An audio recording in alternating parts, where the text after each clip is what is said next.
श्री मनोहर पर्रीकर यांनी 365 दिवसाचा वायदा केला आहे पणजीसाठी. त्याच्यामुळे आम्ही सुद्धा दिवस मोजतोय प्रत्येक दिवशी ते काय करतायत पणजीसाठी.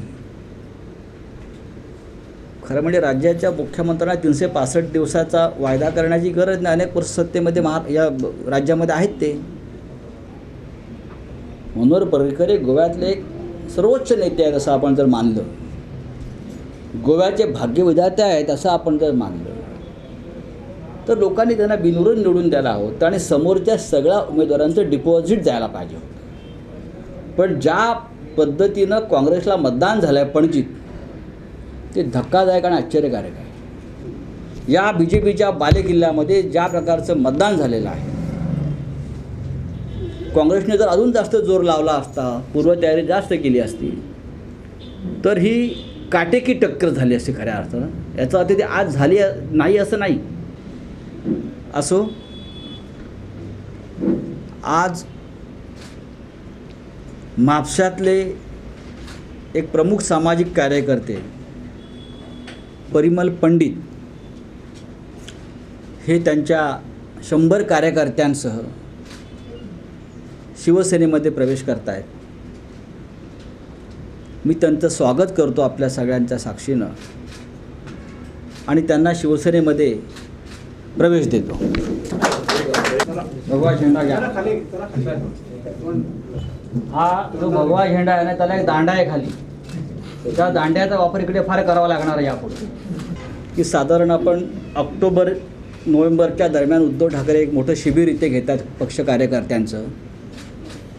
त्याची आम्ही तयारी करतो आणि प्रत्येक गावामध्ये शिवसेना उभी राहील गोव्यातल्या. पण आता हळूहळू पक्षवाढीसाठी आम्ही काम करायला सुरुवात करू. लोकसभा निवडणुका डोळ्यासमोर ठेवून आम्ही आता काम सुरू केलेलं आहे आणि त्या दृष्टीनं आम्ही कुठे लढू शकतो आणि काय लढू शकतो याच्यावर सुद्धा आमचा एक शोध सुरू आहे, काम सुरू आहे. त्यासाठी आम्ही गोवा सुरक्षा मंचचे आमचे प्रमुख जे नेते आहेत सुभाष वेलिंगकर यांच्याशीही बोलू आम्ही.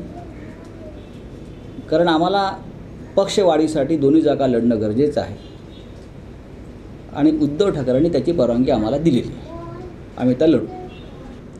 पण त्याहीपेक्षा शिवसेना सामाजिक कार्याच्या माध्यमातूनच लोकांसमोर जाईल हे परत एकदा आपल्याला मी सांगतो.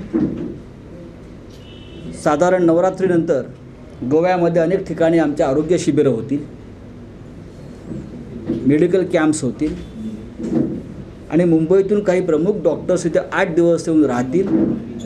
आजही गोव्यातल्या अनेक भागामधली आरोग्य व्यवस्था जी आहे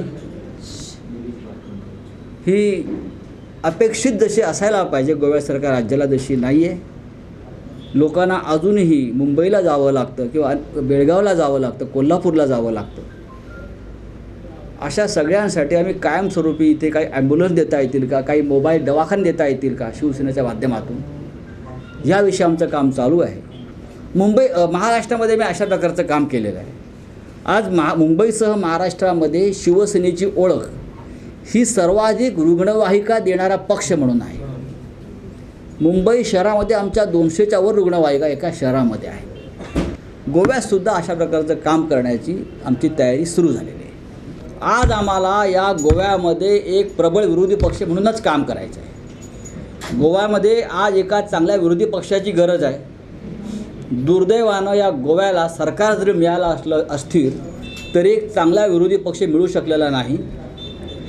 आम्हाला असं वाटतं की आम्ही एक उत्तम विरोधी पक्ष म्हणून पुढली काही वर्ष काम करू आणि त्यासाठी रस्त्यावरच्या लढाया लागल्या तरी आम्हाला हरकत नाही. आमची तयारी आहे. राजकीय दहशतवाद नाही, लोकांचे हात दगडाखाली अडकलेले आहेत. जे विरोधात बोलतील त्यांना त्रास द्यायचा प्रयत्न होतो सत्तेच्या माध्यमातून.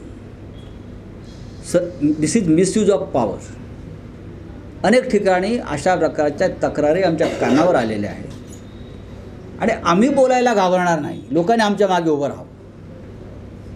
कारण आम्ही कुठल्या वाईट कामामध्ये आमचे धंदे अडकलेले नाही आहे शिवसेनेचे. इथे बसलेले सगळे जे पदाधिकारी आहेत ते स्वच्छ काम करणारी माणसं आहेत. आमचे कुठले रॅकेट्स नाही आहेत.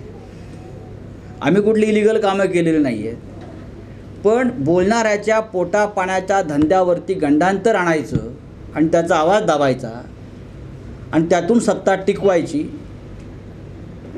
हे निदान गोव्यासारख्या एका सुसंस्कृत राज्यात घडू नये. दुर्दैवानं गोव्याच्या विधानसभेतला विरोधी पक्ष हा इतका दुबळा झालेला आहे की त्यांच्या तोंडातून आवाज फुटत नाही.